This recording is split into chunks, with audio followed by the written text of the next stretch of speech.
English Easy Podcast. Hello, learners. Welcome back to English Easy Podcast, your partner to learning English. Thank you for being here with us. We know it might be the end of a very long, very tiring day for you. Yeah, absolutely. I mean, if you are listening to this right now in bed, just take a nice deep breath. Right, let your shoulders drop. Exactly. And just let go of any guilt you might be holding on to about your English studies today. It is okay.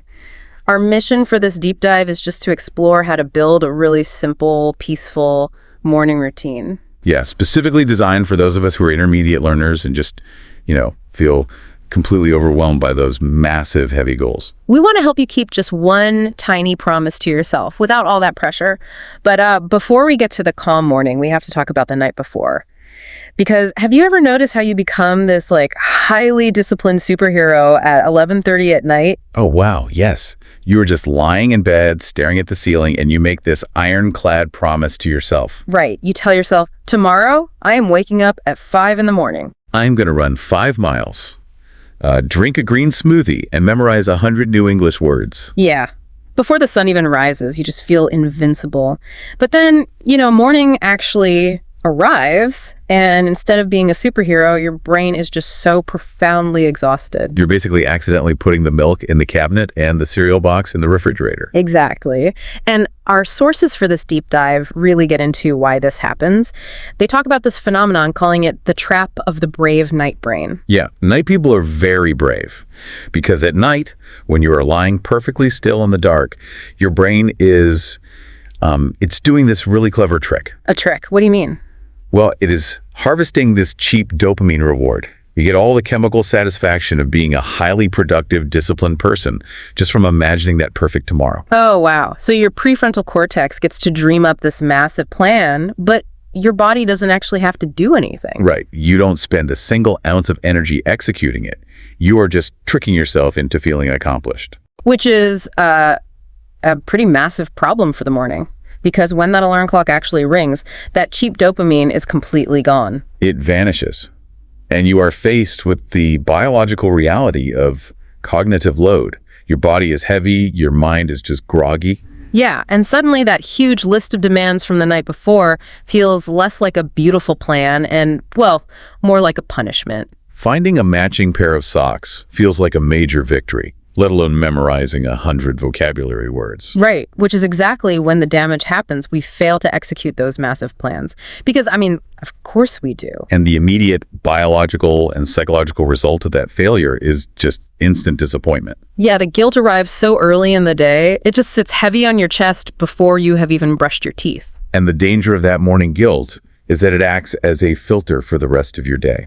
It makes every single task feel heavier. Including your English learning. It gets pulled right into that gravity. You start thinking, well, I failed my morning routine. I'm already behind. All right, so you tell yourself you simply do not have the time or energy to study perfectly today. English just becomes a tomorrow thing. And tomorrow, easily becomes the next tomorrow. It's a cycle. And what the sources point out, which I find really fascinating, is how this repeated cycle destroys our self-trust. It creates what they call a scattered morning brain. Yes, the scattered brain.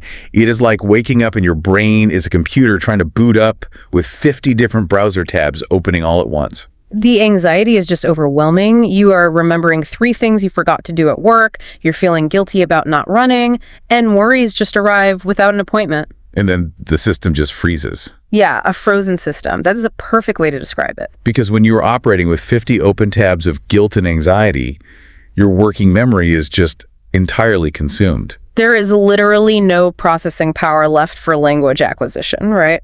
Exactly. If your brain is constantly running away from feelings of failure, learning simply cannot enter.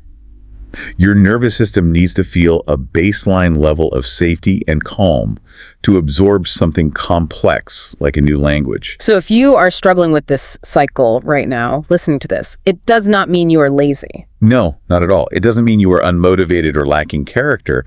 It just means life is messy and you are biologically overwhelmed. You're trying to force a tired mind to sprint before it has even learned how to stand up. Exactly. So if that massive punishing routine is broken, we have to completely rethink what discipline actually is. Yeah, because we grew up with this idea that discipline is loud. Like, it involves shouting at ourselves. Right, punishing ourselves for being tired, forcing our way through exhaustion. But the sources suggest a total redefinition of the word. Real, sustainable discipline is not about volume. It is not about intensity at all. It is deeply human. It is simply keeping one small, quiet promise to yourself. Just one tiny thing. And the mechanics of that small promise are incredibly powerful, aren't they? They really are. When you keep just one tiny promise, something so small it feels almost ridiculous not to do it, you give your brain absolute undeniable proof that you showed up. You artificially engineer a genuine dopamine hit, but this time it's not the cheap dopamine of imagination. Right. It is the earned dopamine of completion. And that chemical release physically begins to build a new neural pathway. It creates this tiny bridge of self-trust. You give your scattered thoughts a single safe chair to land on. Once your mind lands, then learning can actually enter. But I have to ask, calling it a win just to do one tiny thing, doesn't that feel like we are lowering our standards way too much? I hear that a lot. Like, if I decide my one small promise is to read just a single English sentence while I drink my coffee, isn't it going to take me 30 years to learn this language? It's a totally valid concern, but it actually misunderstands the true barrier to learning. Oh, really? How so? Well, the primary obstacle for intermediate learners isn't a lack of study materials or intelligence. The barrier is cognitive friction. Cognitive friction, like the mental resistance to starting a task that feels heavy. Yes. When you lower the standard to just reading one single sentence, you completely remove that friction. Your brain looks at the task and says, oh, well, I can certainly do that. So you basically bypass the anxiety center of the brain. Exactly. Yeah. And the mechanism that makes it work is momentum. Once you have read that one sentence, the hardest part, the initiation, is over. You are already in the chair. You are already looking at the book. Right. And very often, that one sentence naturally turns into a paragraph, and the paragraph turns into a page. But even if it stays just one sentence, you are maintaining the habit loop. You're keeping the neural pathway warm. You are protecting the rhythm rather than obsessing over the volume. That makes a lot of sense. And to build that rhythm, we really need to shift our vocabulary here. We want to move away from the word habit, right? Yes, and embrace the concept of a ritual. Because to me, a habit sounds cold. It sounds robotic. Like brushing your teeth is a habit. You don't think about it, you just do it. But a ritual has a completely different texture. A ritual is warm, it is personal. It is something you actively look forward to returning to because it brings you peace. And creating that ritual relies heavily on environment design. We want to stop relying on willpower. Right, and start relying on visual cues. Like instead of keeping your English book hidden away in a backpack where it feels like a heavy academic obligation, you bring it into your comforting morning environment. You place it right next to your coffee maker or your teapot the night before. you are designing your environment so that the path of least resistance leads directly to your goal. So English gets to sit at the table with you, maybe with your morning toast. Exactly. You are linking the comfort of the morning to the learning process.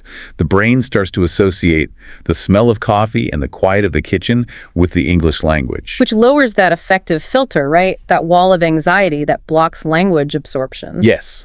The language stops being a terrifying test and becomes a familiar presence in your home. Familiarity is the exact goal. Because when English is a distant, scary concept that only lives in a formal textbook, your brain categorizes it as a threat. But when you create a daily, low-stakes ritual, you give the language a permanent, comfortable home in your daily life. You are consistently interacting with the rhythm and flow of the words without any of the pressure of a looming exam. Which solves one of the most frustrating problems for intermediate learners. Oh, I know exactly what you're going to say. That feeling when you have studied a word, you know it perfectly well when you read it. Right, but the exact moment you open your mouth to speak to someone, the word just quietly runs away. Yes. Like it has other plans, your mind suddenly goes blank. The words are locked in your notebook, but they refuse to travel to your mouth.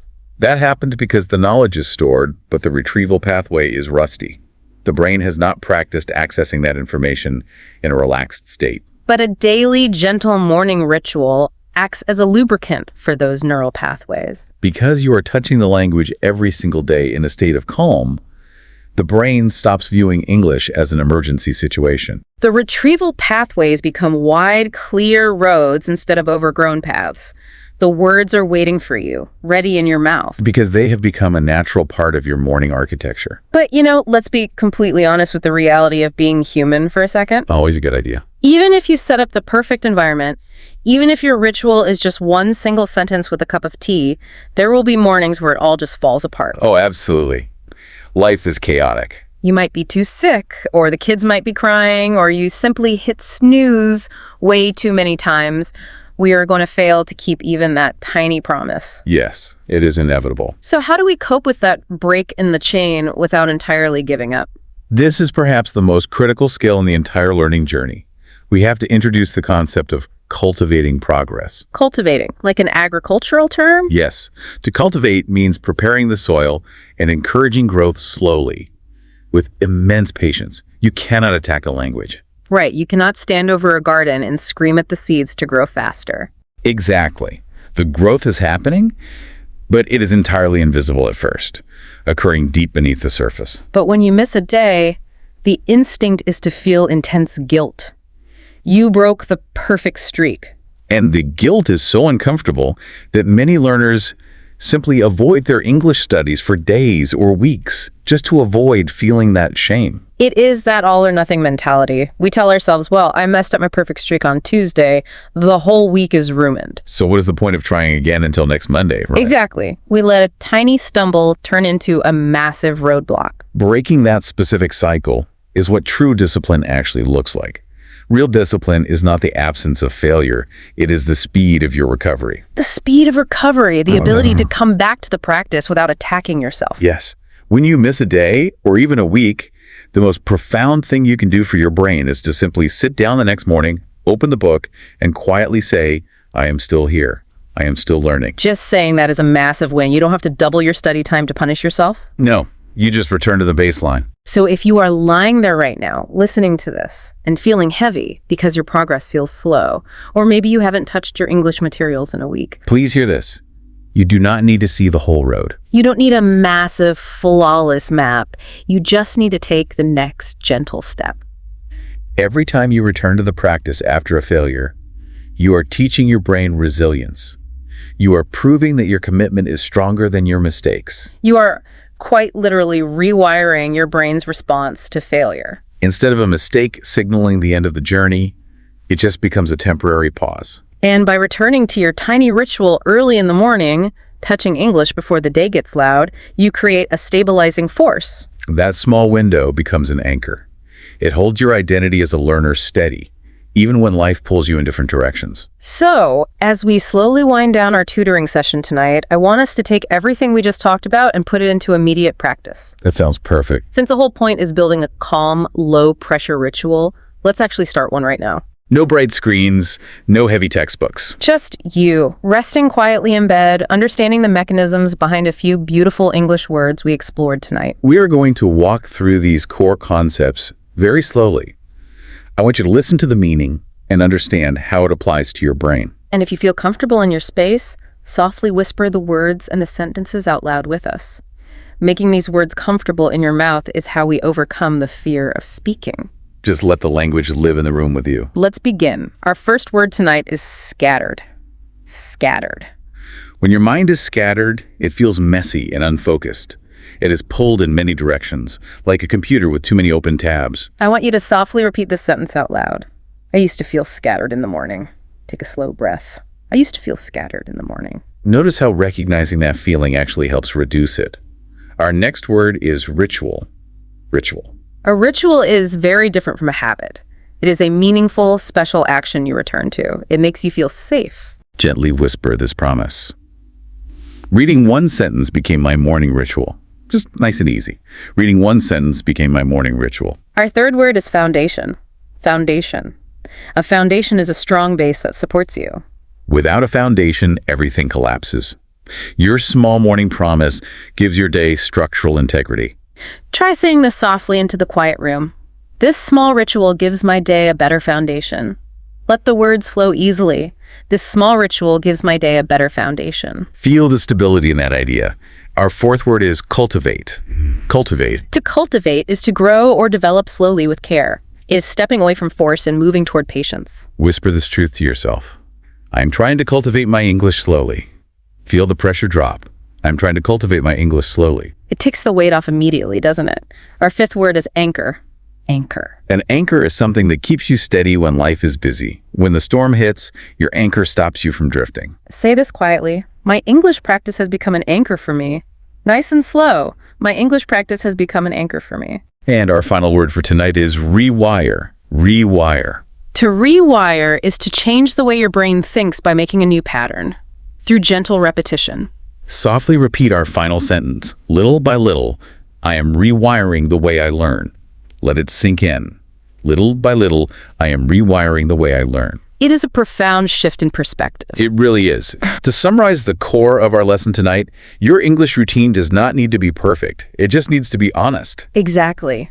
Engineering a calm, tiny morning foundation is infinitely better than a stressful, massive plan that fails. As your mind begins to drift towards sleep, we want you to picture tomorrow morning. What is one small, incredibly simple morning habit that helps you start your day better? Just one tiny thing.